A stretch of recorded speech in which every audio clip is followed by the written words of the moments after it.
Hi, today we have a special guest, actress, writer, producer, and the most important, my dear friend.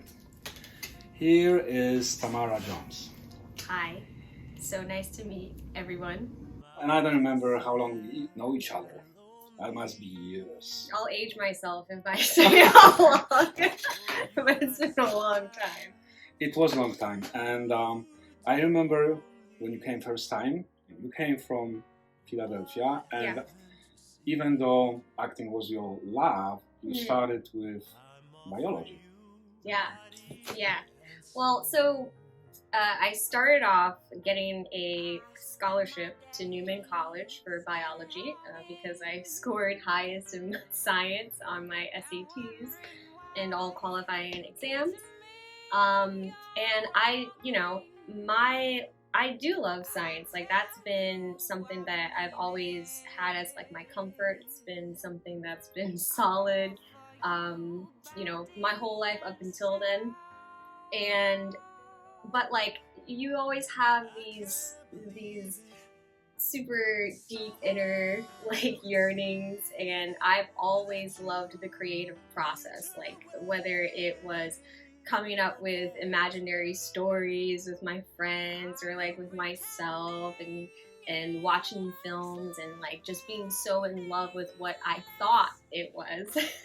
And so I was like, I could do science my whole life. I could be 80 and still be doing science, but I'm thinking that with acting, and originally it was just acting and modeling, I was like, I only have like a finite amount of time before I'm probably, Which is not true. It's so not true.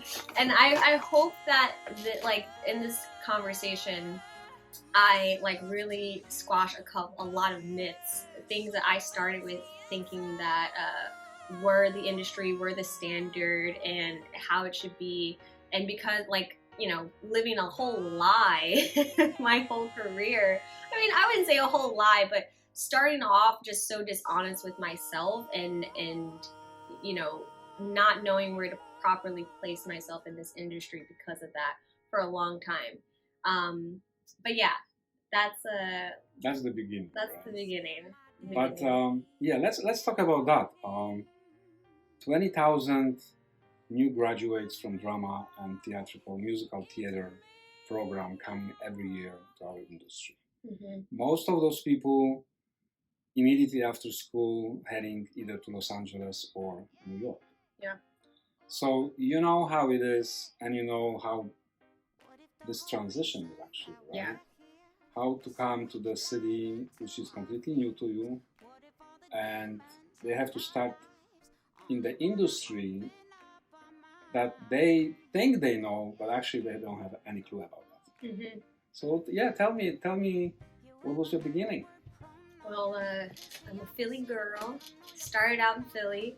I was auditioning online for like different agencies, different like small projects, and there was this one it was like a development program, and it basically was just taking like proteges and trying to mold them. Anyone who is an amateur, molding them into like industry ready.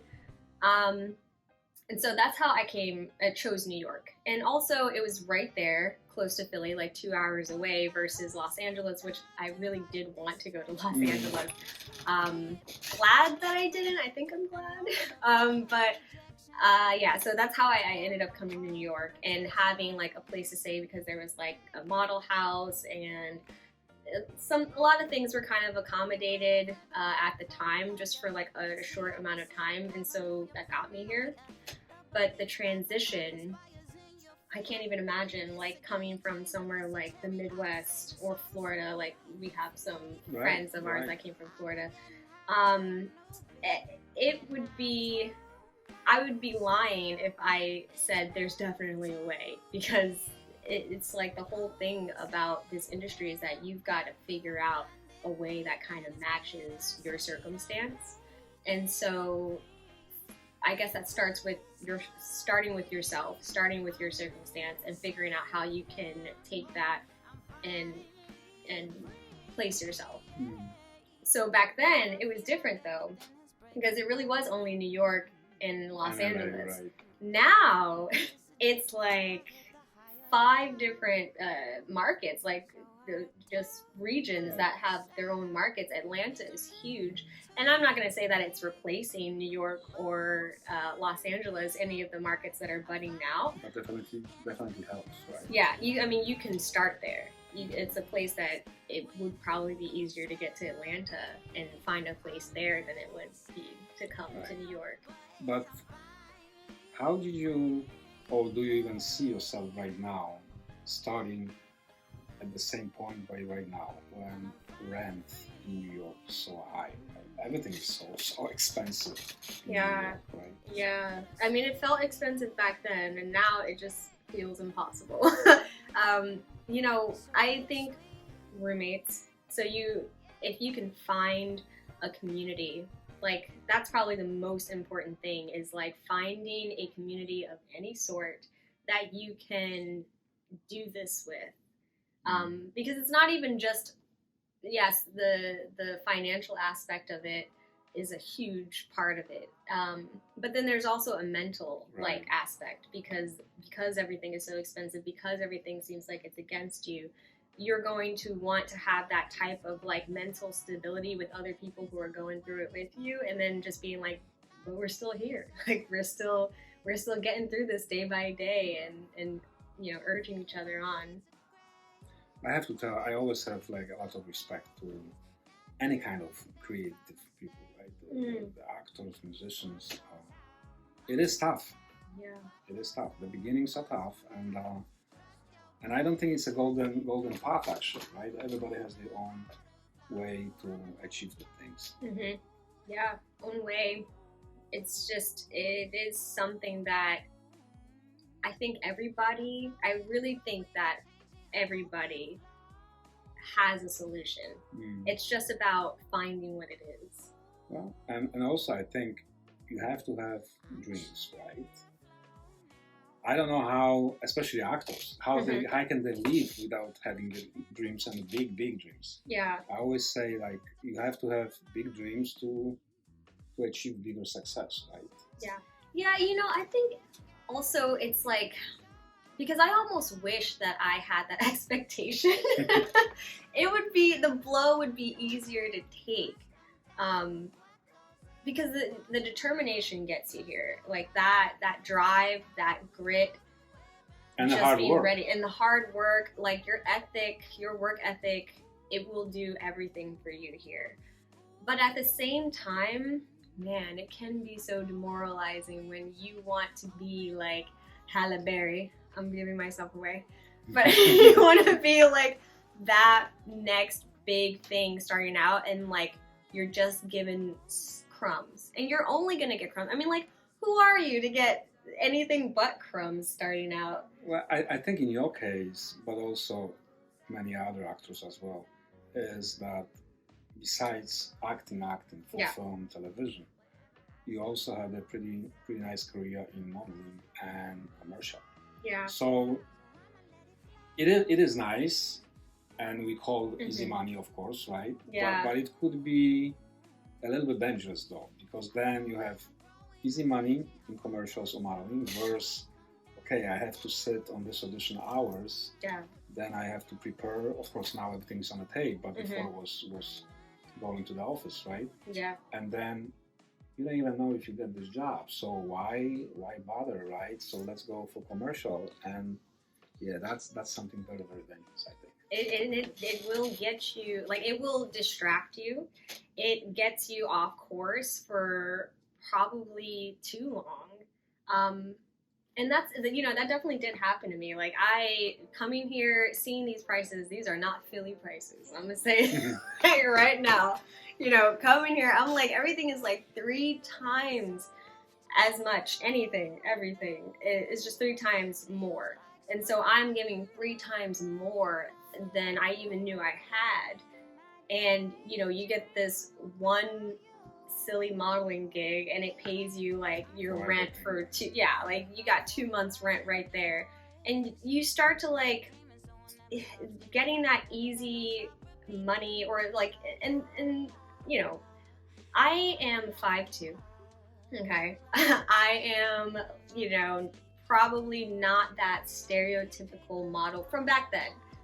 I'm still aging myself. But like, you know, back then it really was not as diverse, and thank goodness things are changing so much in this industry, where I just feel like it's getting a little bit healthier. Maybe not like peak health, and maybe not to a standard that I would call like this is the, you know, golden standard of health. But it's getting to a point where if I would have started now, I probably would have had that many more options than back then. And so I say all that to say, like, you're really trying to force something that may not even be easy, come easy to you. And in doing that, you distract yourself so much from what you started out as. And it's just like, there's like a lot of people who will say like, oh, you should get into waiting tables. That's how you do it. It's like wait tables, do these really like horrible jobs, but focus on acting and only do acting. Well, but then you can actually end it up that you'll be so tired, right? Yeah. Physically. Yeah. It's again, I have a lot of respect for actors who work in restaurants for hours, and then they have to still prepare themselves for auditions and go for auditions.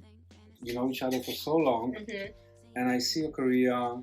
So yes, you started with the TV, film, commercial, but also you start to do more, right? You start writing, and then you help so many different directors in New York. So you got all of those experience in production. Yeah. So now you're not just tied up to the acting, which obviously is still your first love. Yeah. But you can write, you can produce, you can, you know, more and more in the industry and how to navigate. Yeah. Inside. It's, you know, I really think that everything happens for a reason, and I feel like when I came in, I had, you know, I had a very tunnel vision version of what I wanted, what I thought I wanted. And because it just kept not working out for me, to like what I thought was my detriment before, I realized it was a blessing in disguise, because I had to end up doing all of the jobs around what I wanted. Right. And I was like, I worked in a casting office for a little while. I worked as everyone's assistant. I worked background, stand-in. Like I started doing the writing, started learning producing, and shadowing these directors, shadowing these producers. It took me so far away from being in front of the camera, but then it allowed me to see from all of these different angles what this in front of the camera actually was. Which makes sense. And yeah. Because you see how the directors and producers see. Yeah. So it's not always like most actors think it's about me, right? Yeah. And getting the role or not is not really about you. It's so absolutely not about you. Matching, yeah. And understand the industry better. It makes you better actor too. Yeah, it's a whole, like, it's literally a whole puzzle set. And you may think that you're like the center of it all, but there's so much that goes in like before you. And then there's so much that's gonna have to go on after you, that if you realized how almost insignificant you actually are, it would make everything so much easier to accept and like to understand the no's. And remember, if you like what you see, like, subscribe, hit that notification put on bell. notifications and stay with us. Okay, so let's talk about some questions. For me? Okay, so now I'm interviewing you. Okay, so I'm sure a lot of people that are in Maybe you should ask me the question first, and then I'll. Okay, let's stop.